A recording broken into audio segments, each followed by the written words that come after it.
Last lecture में हमने digestion को डिफाइन किया था बेटा, और डाइजेशन को हमने रिप्रेजेंट किया था कि it is a hydrolysis process, hydrolytic process in which large complex organic molecules like biomolecules, that is biomolecules, carbohydrate, fat, protein, nucleic acids are catabolized or broken down into simpler absorbable organic or inorganic molecules, okay, with the help of enzymes. Biocatalyst is termed as digestion. Okay, तो उस digestion के process के लिए हम example दे सकते हैं. For example protein का digestion. Okay, for example protein digestion. अगर आपने कोई फ्रूट खाया और उसमें प्रोटीन्स आ रहे हैं, ये विजिबल है बेटा प्रॉपर आप लोगों को? Yes sir. Yes sir.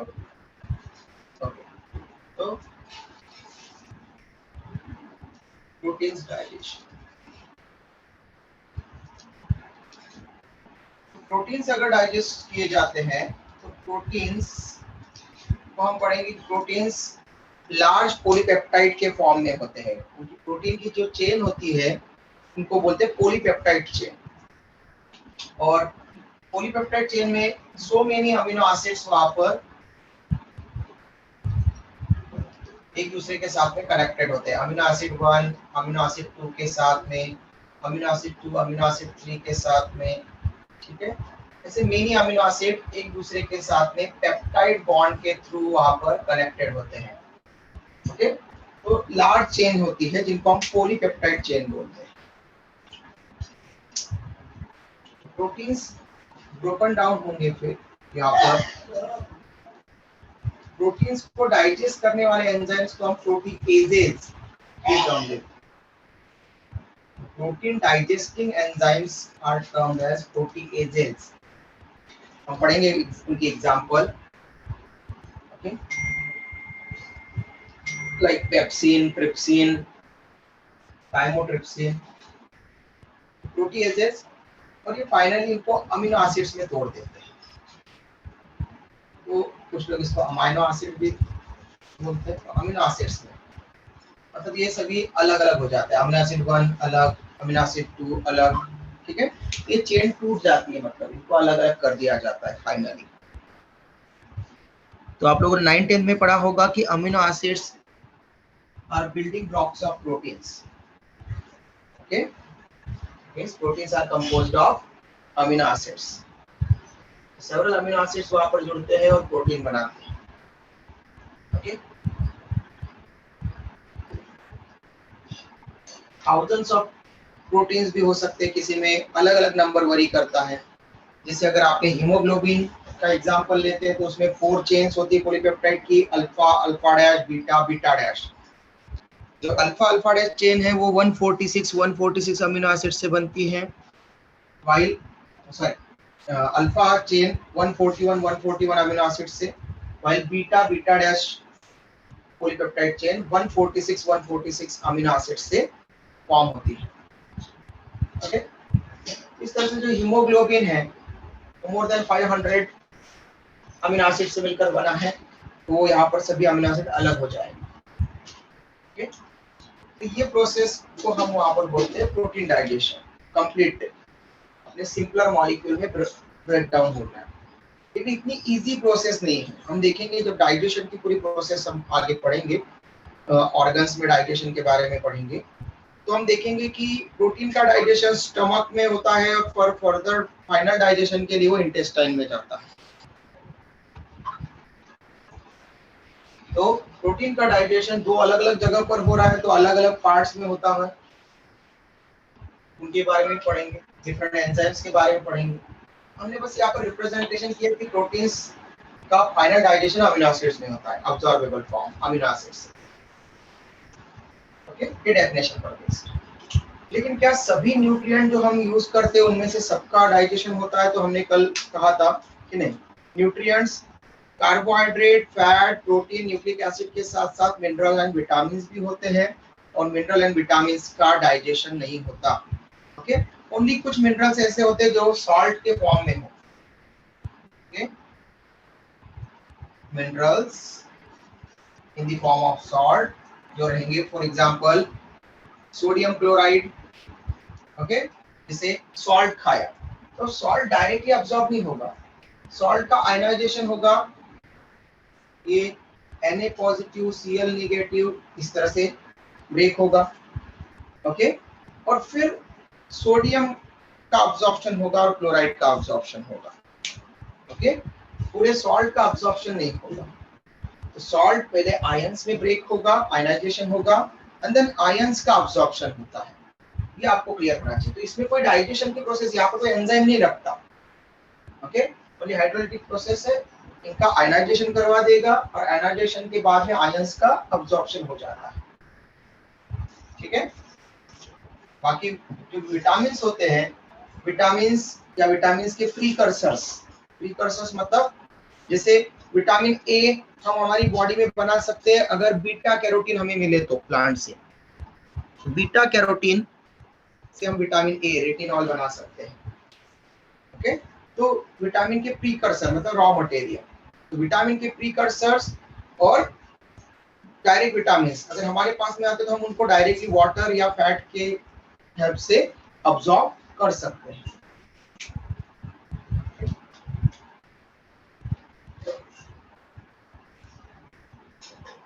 तो विटामिन्स को हम दो तरह से पढ़ेंगे, vitamins and their precursors.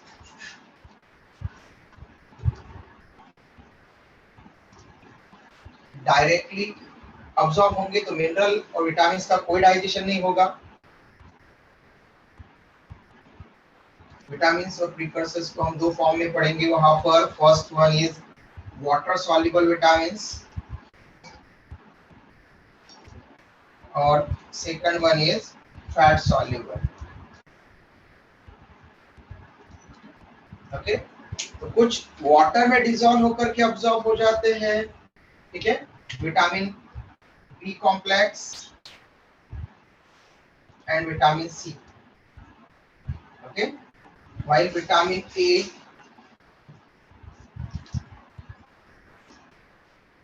vitamin D, vitamin E and vitamin K ये फैट सॉल्युबल है, फैट के साथ में अब्सॉर्ब होते हैं। ओके,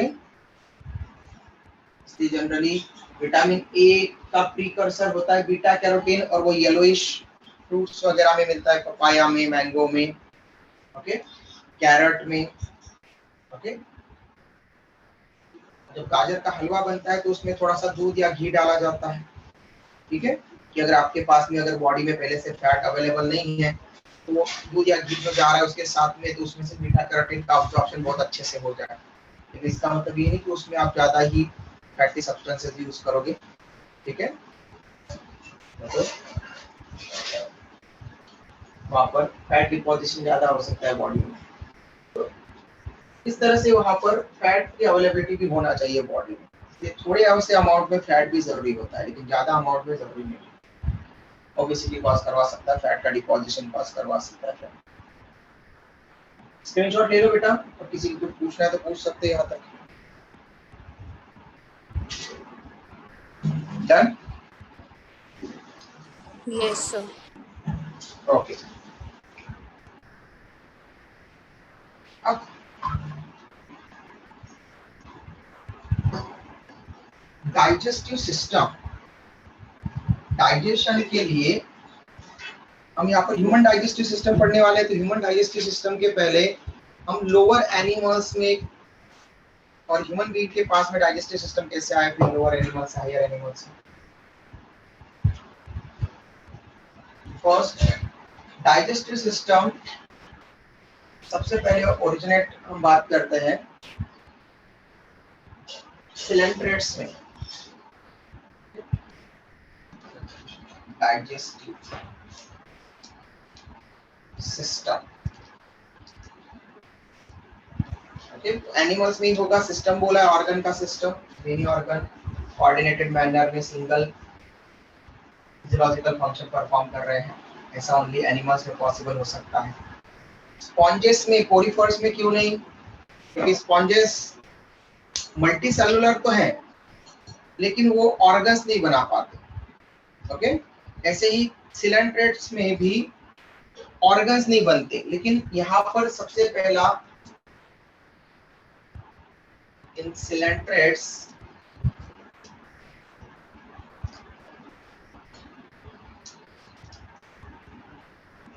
फॉर एग्जांपल हाइड्रा, एक ट्यूब लाइक स्ट्रक्चर बनता है। Okay, blind tube like structure जिसमें वाटर के साथ फूड मतलब न्यूट्रिएंट एंड ऑक्सीजन ये आती है और वापस जो है CO2 excretory material and undigested food material वापस लेकर के जाती है। इन coelenterates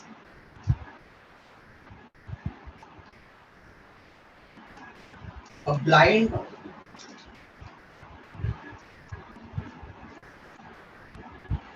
sac like tube, blind tube, the blind ended tube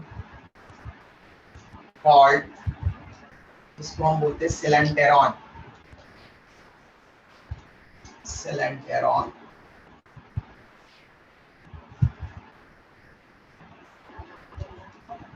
is present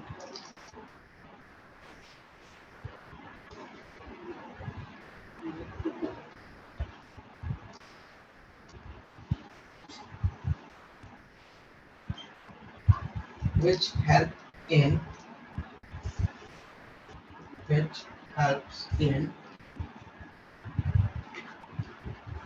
digestion, respiration, it means exchange of gases,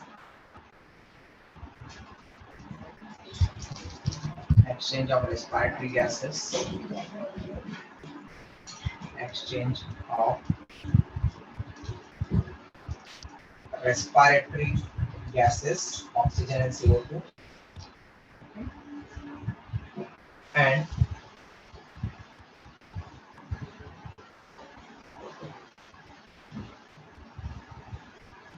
excretion of nitrogenous waste material। Okay, तो यहाँ पर पहली बार animals में डाइजेशन के लिए कोई एक स्ट्रक्चर मिल रहा है, सिलेंटेरॉन।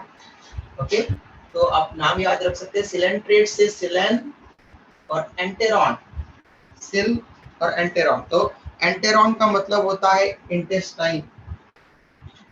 ओके, तो एंटेराटाइटिस, इंटेस्टाइन में इन्फ्लेमेशन हो जाए तो एंटेराटाइटिस बोलते हैं।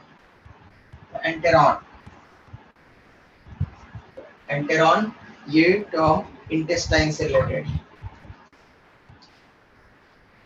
ओके, ये हाइड्रा में हो गया। हाइड्रा के बाद में, सिलेंट्रेट के बाद में फ्लैटवर्म्स आते हैं। इन flatworms for the first time digestive system is observed. So in evolution of animals, which animals possess digestive system for the first time? अगर ऐसा पूछा तो आपका आंसर होना चाहिए फ्लैटवर्म, प्लेटीहेलमिन्थिस।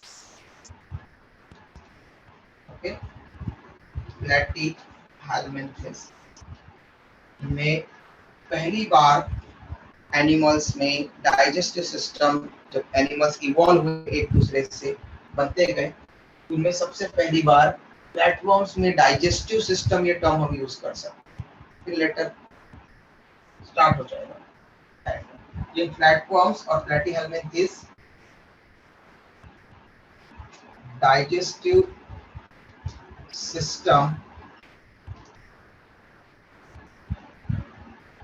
is found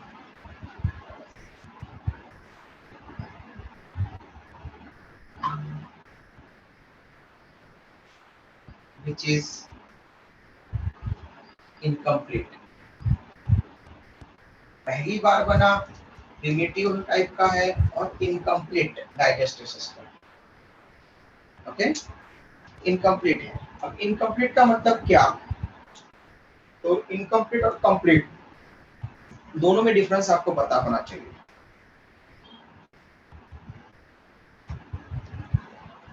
फर्स्ट है, कंप्लीट का मतलब होता है कि ऐसा डाइजेस्टिव सिस्टम जिसमें माउथ एंड एनस मतलब दो ओपनिंग्स अलग अलग हो।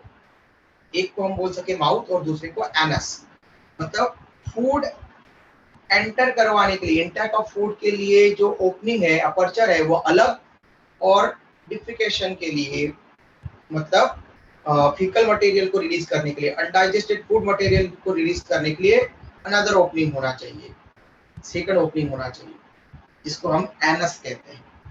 तो दो सेपरेट ओपनिंग्स होना चाहिए, उसको हम कहेंगे,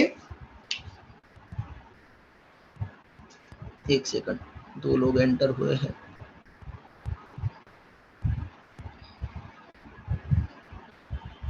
मनस्वी बार बार एंटर हो रही है, शायद नेटवर्क की प्रॉब्लम है मनस्वी की, बार बार।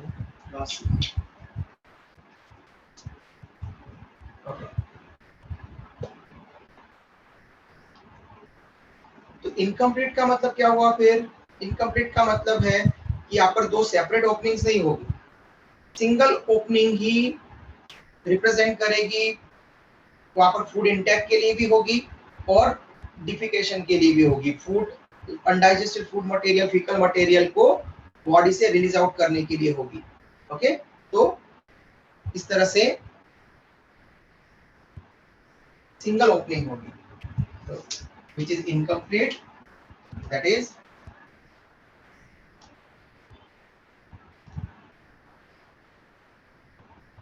they have single opening or aperture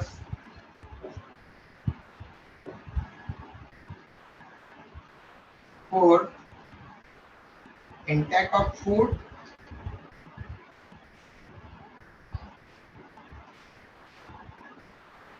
and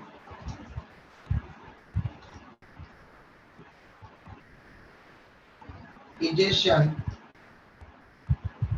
of undigested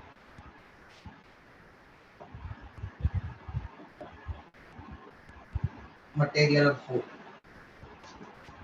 okay, मतलब फूड के एंट्री के लिए भी और जो अनडाइजेस्टेड फूड है उसके रिलीज आउट करने के लिए भी सिंगल ओपनिंग, उसको हम बोलेंगे incomplete digestive system.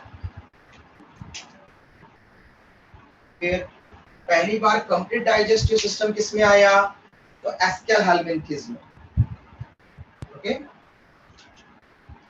Complete digestive system incomplete यहाँ पर है, कंप्लीट इसके बाद एस्केल-हेलमिंथिस राउंड वर्म में आया।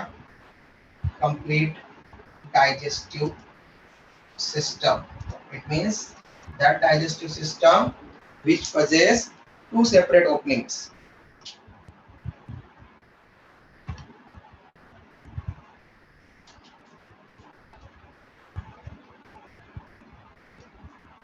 Which possess two separate openings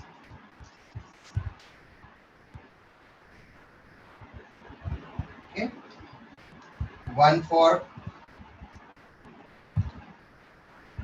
entry of food, that is mouth, इसको हम माउथ कहेंगे, और second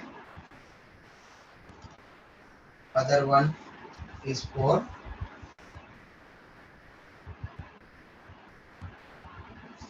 release of fecal material,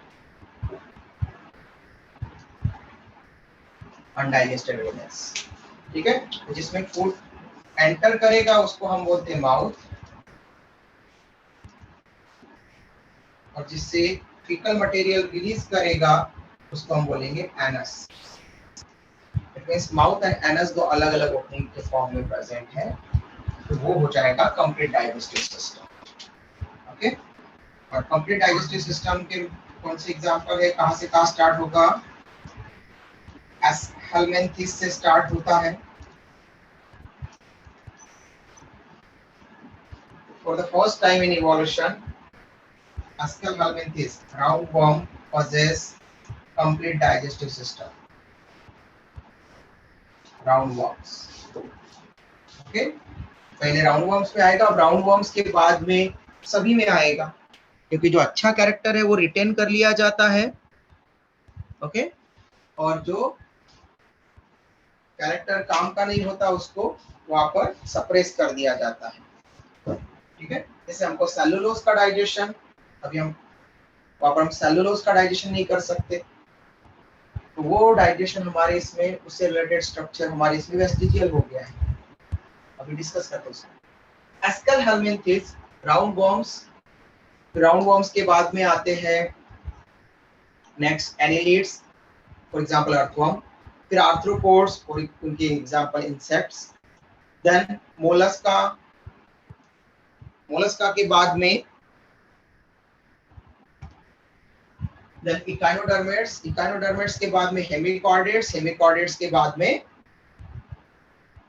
chordates, okay. Chordates में फिर वर्टिब्रेट्स में pisces, fish, then amphibians, frog for example हो जाएगा, then reptiles, aves it means birds, and mammals में हम भी आ जाए, तो सभी में फिर Ascalhelminthes to chordates,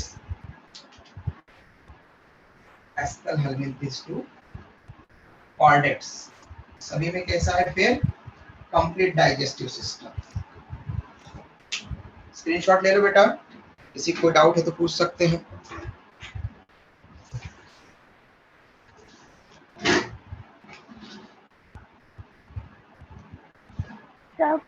sir yes, पूरी तरह में मतलब स्पॉन्जेस में कैसे होता है डाइजेशन?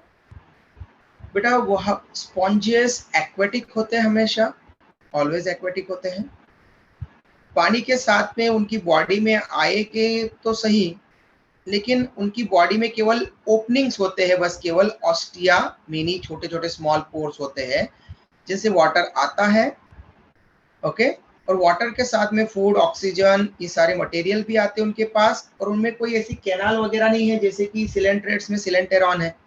तो उनमें क्या होता है कि जैसे वो वाटर आता है तो हर एक सेल के कांटेक्ट में आता है और वो सेल वहां से ही डायरेक्टली फूड के मॉलिक्यूल को अब्सॉर्ब कर लेती है, तो इंट्रासेलुलर डाइजेशन होता है। उनके अंदर एक ही सेल के अंदर सेल हर एक सेल अपने आसपास के कांटेक्ट में आने वाला वाटर के साथ में आने वाले फूड को अपने अंदर एंटर करवा देती है प्लाज्मा मेम्ब्रेन से, ठीक है, पास हो जाते हैं वो फाइन फूड पार्टिकल्स, क्योंकि ऑस्टिया ही इतना माइक्रोस्कोपिक है, मतलब ऑस्टिया जो पोर्स होते हैं तो वहां से बहुत ही फाइन पार्टिकल्स ही आ पाएंगे, और इसलिए वो सेल के अंदर अब्सॉर्ब करके फिर उनका डाइजेशन करते हैं, तो उनके पास में कोई स्पेशल स्ट्रक्चर भी होता है ना, ऑस्क्यूलम सिंगल होता है, ऑस्क्यूलम, ऑस्टिया मेनी पोर्स होते हैं, सिंगल को ऑस्टियम बोलते हैं, ओके, और एक बड़ा पोर होता है जिसको हम बोलते हैं ऑस्क्यूलम, वो एग्जिट के लिए होता है बेटा, वाटर वापस जाता है उसमें से, तो वाटर अनडाइजेस्टेड फूड रिमेन्स लेकर के जाएगा ना, एक्सक्रेटरी मटेरियल लेकर के जाएगा, CO2 लेकर के जाएगा, लेकिन उनके पास में वहां पर बस हम बोलेंगे कि एक वाटर कैनाल बनती है, ओके, उनके पास में कोई प्रॉपर सिस्टम नहीं होता। आर्कियोसाइट्स और कॉलर सेल्स, ऐसा हम नाम देंगे उनको, कोइनोसाइट्स, उन सेल्स क्या बनाती है, एक वहां पर कैविटी बनाती है, आपको यहाँ पर दिख रहा हो, कोइनोसाइट जो है वो एक ऐसी कैनाल बनाती है, और वो कैनाल जो है वो ऑस्टिया, मिनी ऑस्टिया, जो बॉडी में मिनी ऑस्टिया है वहां से, तो ऑस्क्यूलम से वहां पर, तो मिनी स्मॉल पोर्स ऑस्टिया से जो फूड वाटर के साथ में आ रहा है, फूड पार्टिकल्स, वो यहाँ पर जो कॉलर सेल्स है, इन कॉलर सेल्स जो लाइन कर रही है इसको, उनको कॉलर सेल्स या कोइनोसाइट्स ऐसा नाम देंगे हम, स्पॉन्जेस पढ़ोगे तो आपको तब क्लियर होगा। यहाँ पर ये लाइन कर रही है इस water canal system, water canal, okay, ये ऑस्क्यूलम है लास्ट वाला।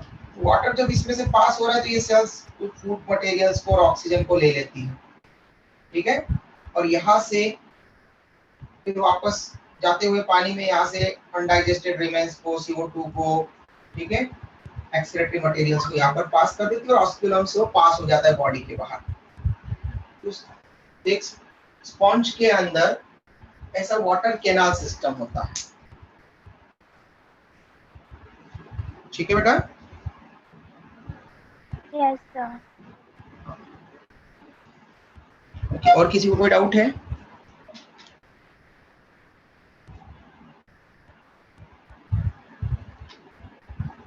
ओके, नहीं है तो चलो आगे बढ़ते हैं ह्यूमन डाइजेस्टिव सिस्टम को। हमने कहा कॉर्डेट्स में कंप्लीट डाइजेस्टिव सिस्टम होगा, मतलब ह्यूमन बीइंग्स भी कॉर्डेट के अंडर में आते हैं, फाइलम कॉर्डेटा में, तो हमें भी कंप्लीट डाइजेस्टिव सिस्टम होगा।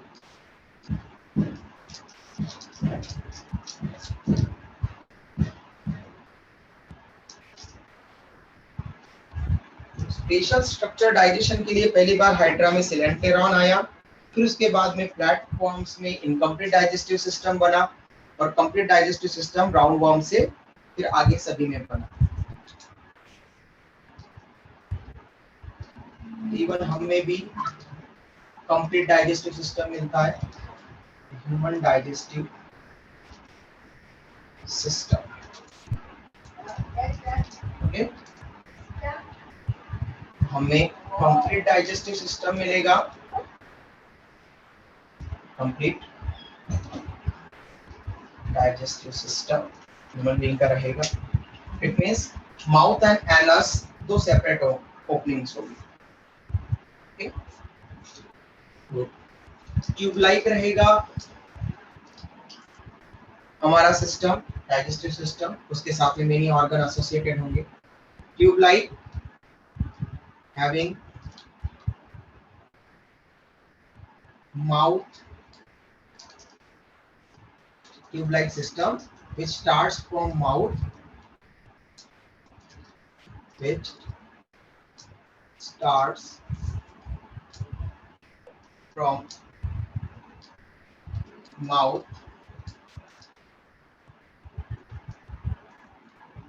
and ends at anus। ये दो ओपनिंग्स है जिसमें माउथ से स्टार्ट हो रहा है और एनस पर एंड हो रहा है। इस ट्यूबलाइक स्ट्रक्चर को हम स्पेशल नाम देते हैं alimentary canal. This tubelike structure of human beings which possess mouth and anus as two separate opening termed as alimentary canal। but alimentary canal के साथ में भी, इस ट्यूब के साथ में भी कुछ एसेसरी ग्लैंड्स एसोसिएटेड होती है। इससे जो ह्यूमन डाइजेस्टिव सिस्टम है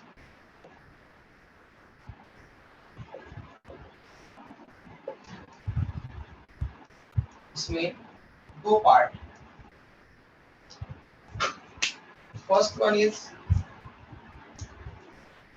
एलिमेंट्री कैनाल जो ट्यूब लाइक रहेगा,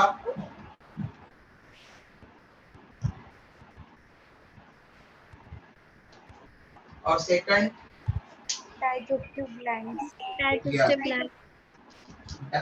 accessory digestive glands, digestive glands associated होगी। अब इसका मतलब ये नहीं कि एलिमेंट्री कैनाल में कोई ऐसा ऑर्गन नहीं है कि जो ग्लैंड के जैसा बिहेव करता है। ओके, फर्स्ट ग्लैंड का मीनिंग आपको समझाया था कि ग्लैंड दो टाइप की होती है। ओके, ग्लैंड दो टाइप की होती है, एंडोक्राइन एंड एक्सोक्राइन। आपकी क्लास में बताया था क्या?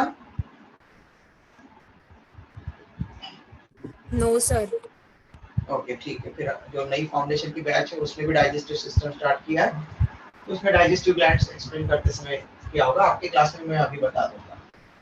फर्स्ट एलिमेंट्री कैनाल में क्या होता है, इसको डाइजेस्टिव ग्लैंड्स एक्सप्लेन करते समय बता दूंगा। एलिमेंट्री कैनाल को हमने कहा है कि एक ट्यूब लाइक स्ट्रक्चर है जो माउथ से स्टार्ट होता है, एनस में एंड हो जाता है। इसमें और कौन से पार्ट है माउथ से एनस तक लेकर के? फर्स्ट हमने कहा माउथ,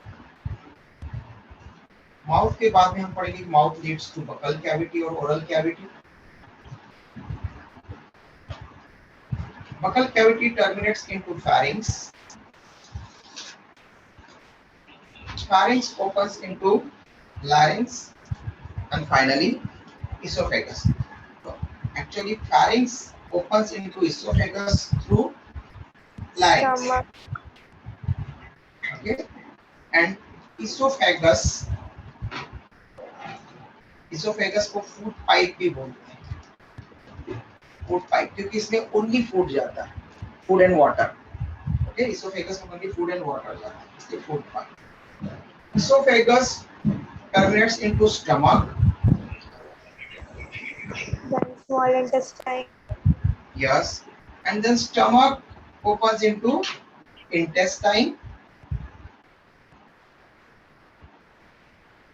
इंटेस्टाइन में भी दो अलग अलग डायमीटर वाली ट्यूब मिलती है. इसका डायमीटर स्मॉल होता है, large in size but small in diameter. Okay, मतलब लंबी तो है लेकिन वो स्मॉल डायमीटर वाली, जबकि दूसरी उसके कंपैरिजन में बड़े साइज, वहां पर बड़े डायमीटर वाली है लेकिन साइज में छोटी है. जैसा मैंने आपको रिप्रेजेंटेशन दिखाया, डायमीटर इसका बड़ा है बट साइज में छोटी दिखा रहा हूं मैं आपको कंपैरिजन. ये आपने बताया जो साइज में बड़ी है बट डायमीटर में छोटी है, वो small intestine. It is small in diameter, not in size. while in later part of intestine इसमें ग्रेटर डायमीटर है बट साइज में छोटी है, तो ग्रेटर डायमीटर वाली है इसलिए लार्ज इंटेस्टाइन. लार्ज इंटेस्टाइन का, स्मॉल इंटेस्टाइन में भी हम पार्ट्स पढ़ेंगे फिर फर्दर, ड्यूडेनम, जेजुनम, इलियम, और लार्ज इंटेस्टाइन में पढ़ेंगे सीकम, सीकम के साथ में एसोसिएटेड वहां पर वेस्टिजियल ऑर्गन, वर्मीफॉर्म अपेंडिक्स. फिर सीकम के ऊपर की तरफ पढ़ेंगे कोलॉन, कोलॉन बड़ा पार्ट है, कोलॉन टर्मिनेट होगा फिर रेक्टम में, और रेक्टम की ओपनिंग, रेक्टम की ओपनिंग जो होगी, जो बाहर की तरफ, बॉडी से बाहर की तरफ लीड करेगी, उसको हम बोलेंगे एनस. इस तरह से एलिमेंट्री कैनाल में हमको इन पार्ट्स को डिफाइन करना है. तो mouth to anus alimentary canal, but अलग अलग ऑर्गन से हम अलग अलग टर्म भी यूज करते हैं, अभी मैं आपको बताता हूँ. पहले ये हो जाए.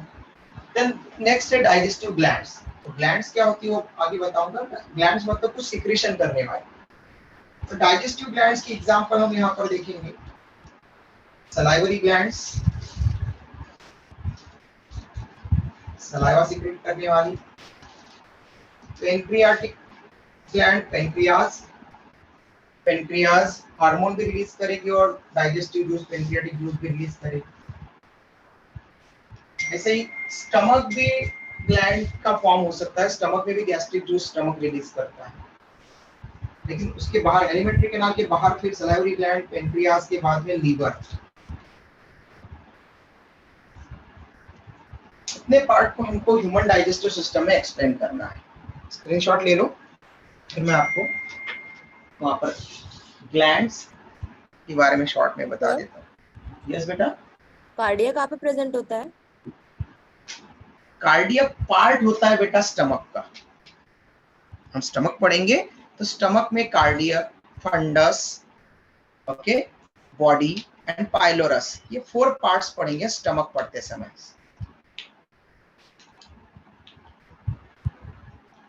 Okay, yes. स्क्रीनशॉट हो गया बेटा? किसी कोई डाउट है पूछ सकता है. यस.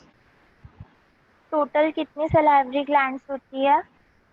बेटा ह्यूमन बीइंग्स में 3 पेयर पढ़ेंगे हम लोग, और रैबिट वगैरह में, दूसरे मैमल्स में 4 पेयर्स पढ़ते हैं.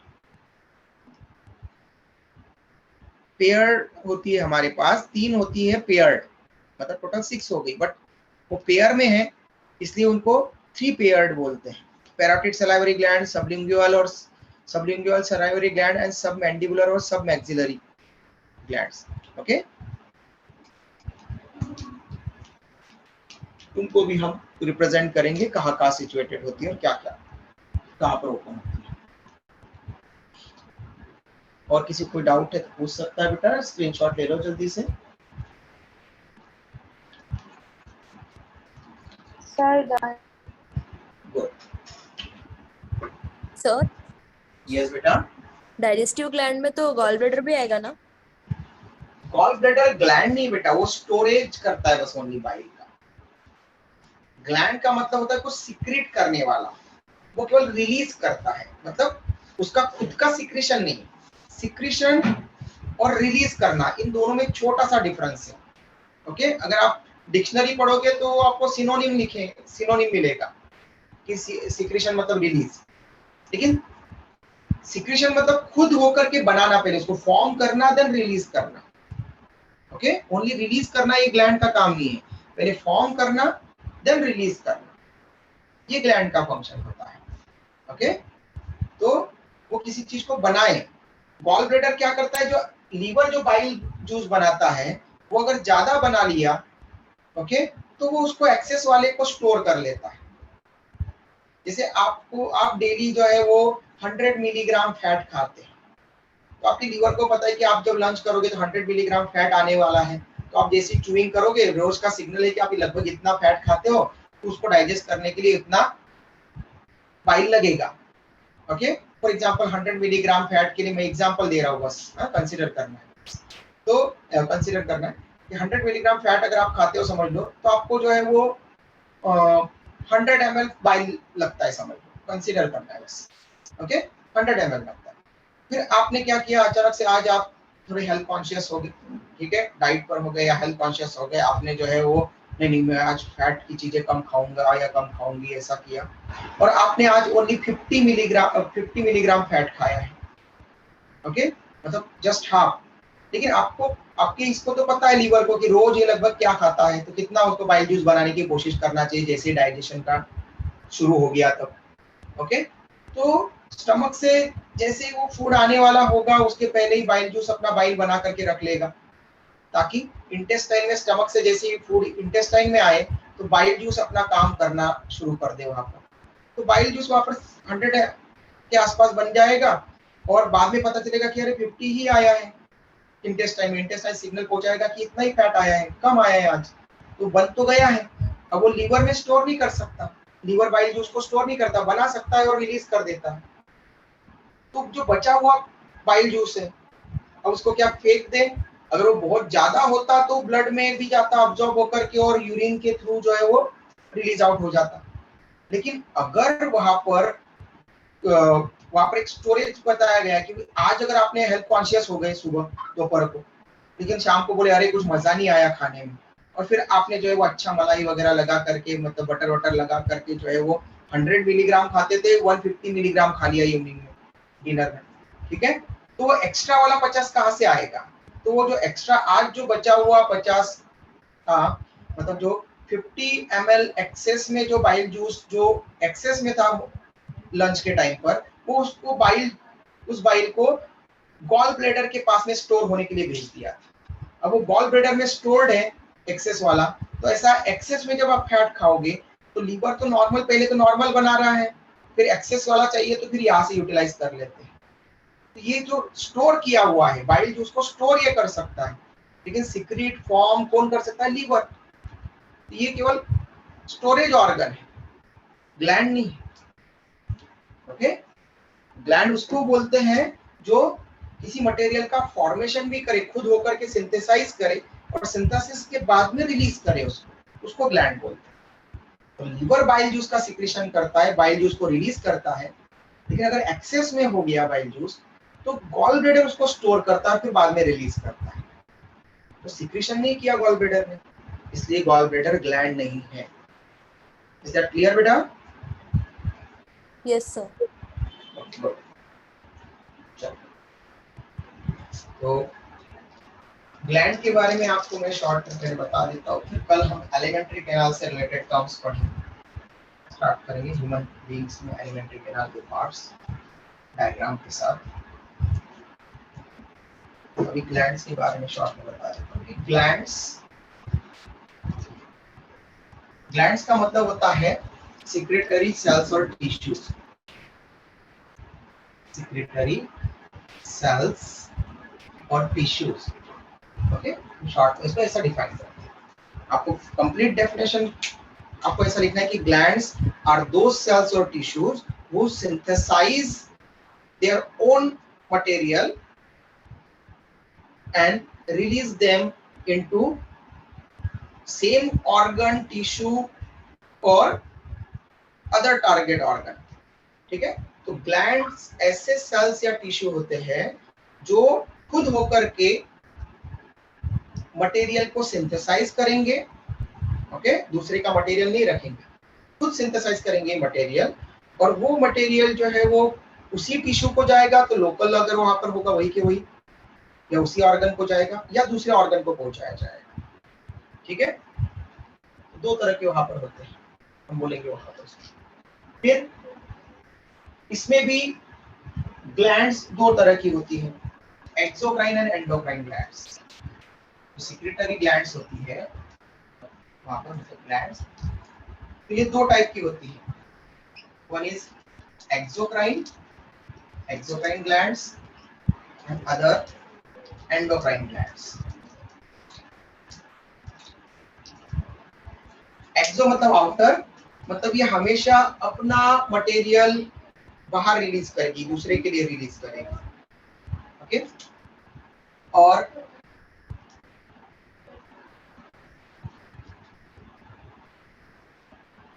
इनमें डक्ट्स मतलब वेसल्स और ट्यूब्स प्रेजेंट रहेगी, इनके साथ में एसोसिएटेड रहेगी।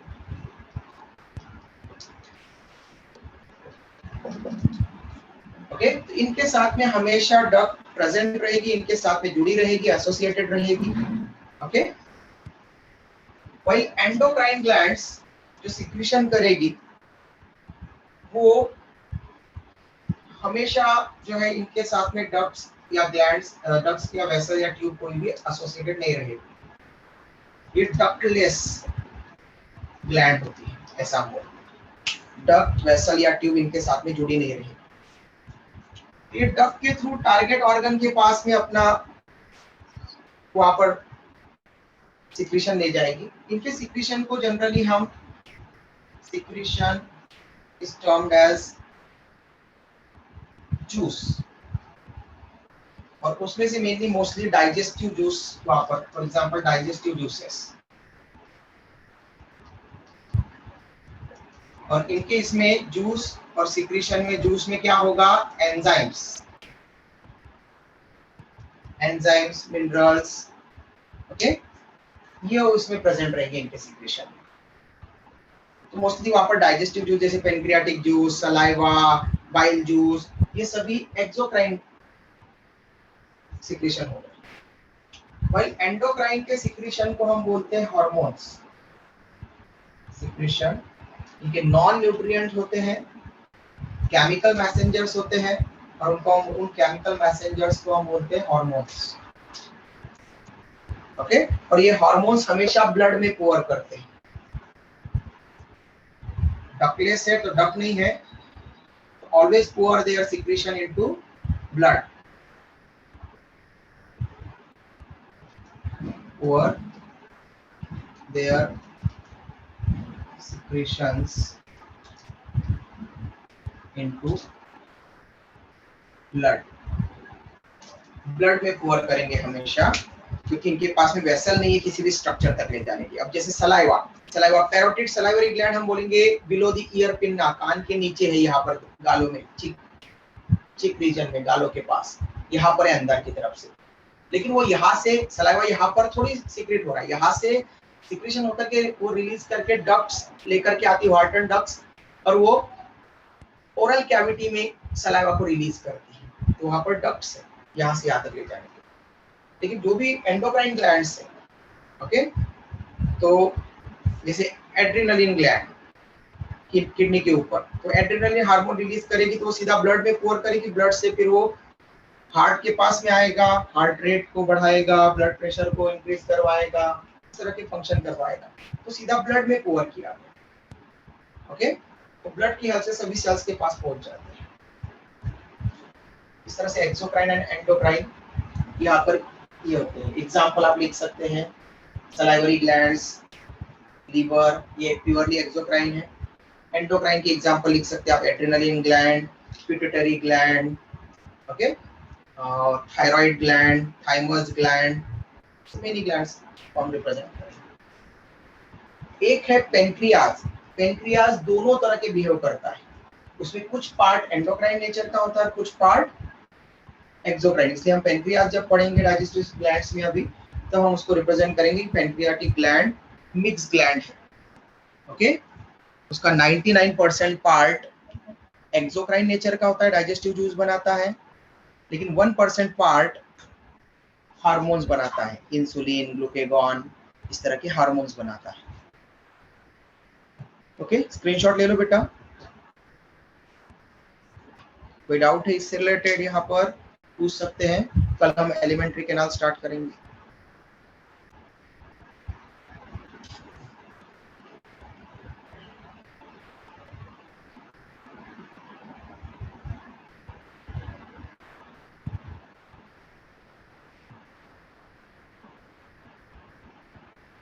ये बेटा स्क्रीनशॉट। Yes sir. ओके, चलो कल मिलते हैं। एलिमेंट्री कैनाल पढ़ेंगे हम डायग्राम के साथ। बाय, टेक केयर बेटा। Thank you sir. Thank you sir. Thank you sir.